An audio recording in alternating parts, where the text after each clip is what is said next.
In today's video, we're going to discuss why the 50mm focal length is probably one of the most versatile. Whether you're a videographer or a photographer, that 50mm focal length is absolutely great. Before we get started though, if you watched my last video where I discussed some of the A7S III's shooting modes, well today I'm going to try all intra. The downside to that is I can't shoot any 4K 120, but I don't plan to shoot any 4K 120 today anyways, so I think we'll be okay. I will discuss at the end of this video, once I bounce the footage into my computer, to discuss how much easier it is to edit, and also file size. Seeing as last video, I shot both XAVC 4K SH and 4K S, I noticed a huge difference in the file sizes between those, so it'll be interesting to test this all intra.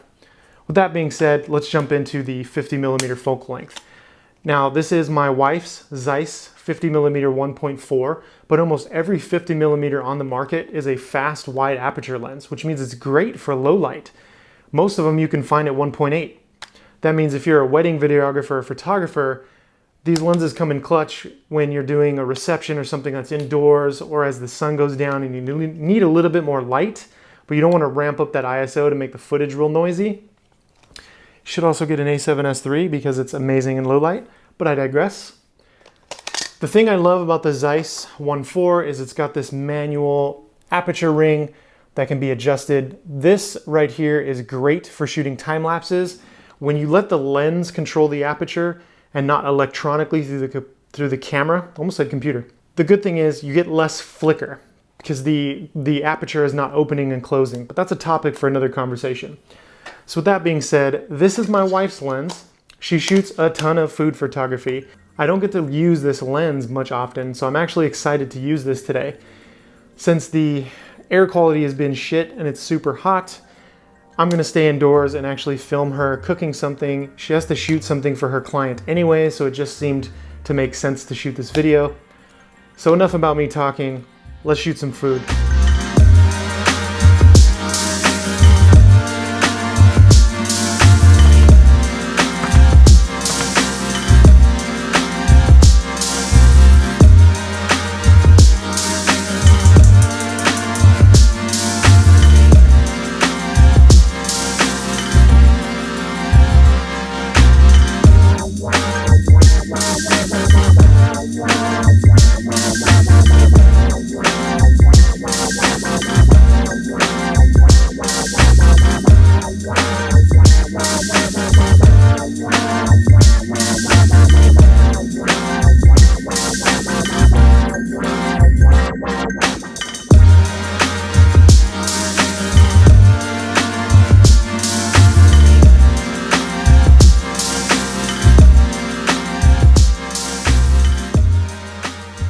So far, after bouncing the footage into my computer, I'm absolutely loving all intra.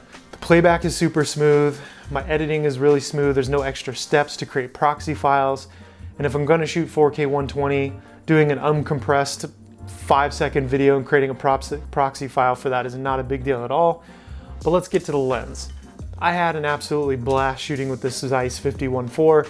The autofocus is super snappy, and having the ability to stop down to 1.4 is it's just great to have. Now, typically in my experience with shooting food, I don't tend to shoot at 1.4. I try to usually shoot between f5.6 and 2.8. The reason for that is because when you shoot at 1.4, the area that's in focus is usually really tight, and if I'm trying to shoot an entire dish, then I don't want just one area of that dish in focus. It's really gonna depend on the product that I'm shooting. But as I stated in the beginning of the video, if you're a wedding photographer, videographer, the Nifty 50 being a 1.4 or a 1.8 is an absolute great lens to have. I highly recommend it. It's actually a focal length I don't currently have. I'm shooting on the 16 to 35 GM, and I also have 150 to 600 millimeter. So as you can tell, I'm at kind of both ends of the spectrum. So I'm in the market for a 50mm lens. I don't necessarily think I'm gonna buy another Zeiss lens, as this is my wife's. But when I do buy that 50mm lens, I will definitely do a comparison video between that and this Zeiss lens. If you're interested in seeing my wife's food photography, I will definitely post her Instagram below. And if you're not already subscribed, and hit that bell notification, because her and I are actually starting a YouTube channel. So as I start to post videos there, I will start to post some links below. Thank you for stopping by, and I'll see you in the next video.